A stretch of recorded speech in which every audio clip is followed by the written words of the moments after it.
गीताध्यायनशीलस्य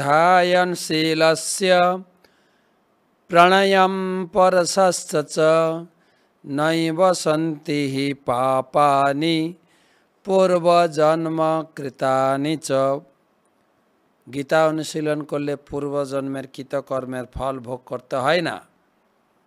चतुर्दश अध्याय षोडश श्लोक 16 कर्मणा सुकृतस्साहु सात्विकं निर्मलं फलं रजसस्तु फलं दुःख्यं अज्ञानं तमस फलं।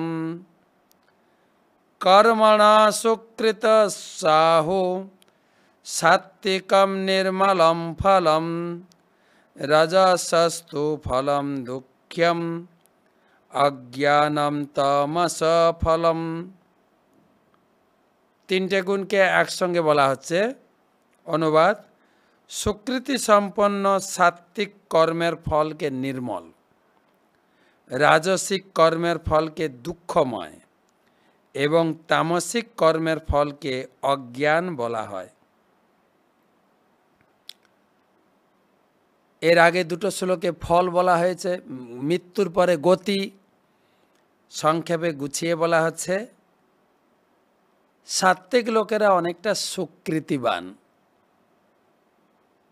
তাদের ঊর্ধ্বগতি হয়, তাদের নির্মল চেতনা, সাত্ত্বিকটা অনেকটা ভালো, অপেক্ষাকৃত ভালো। রাজসিক কর্মের ফল দুঃখময়, রাজসিক কর্মে রাজসিক বা রাজসিক গুণের ফলে মৃত্যুর সময় সে মনুষ্য লোকে জন্মগ্রহণ করবে, কিন্তু ভগবান এখানে বলছেন এটা দুঃখময়। মনুষ্য জীবনটা দুঃখ দুঃখ আর দুঃখ। প্রভুপাদ উদাহরণ দিয়েছেন, এটা বাড়ি বানাতে গেলে টাকা ইনকাম করতে হবে, পরিশ্রম করতে হবে। আপনি যদি বেড়াতেও কোথাও যান, ইনকাম করতে হবে, ছুটি নিতে হবে, পরিশ্রম করতে হবে।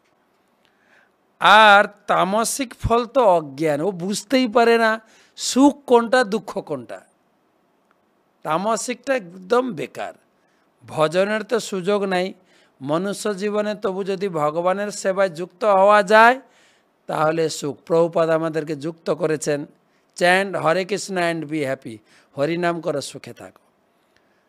তো সাত্ত্বিক নির্মল, রাজসিক কর্মের ফল দুঃখময়, আর তামসিক কর্মের ফল ওর উপলব্ধি হয় না, অজ্ঞান।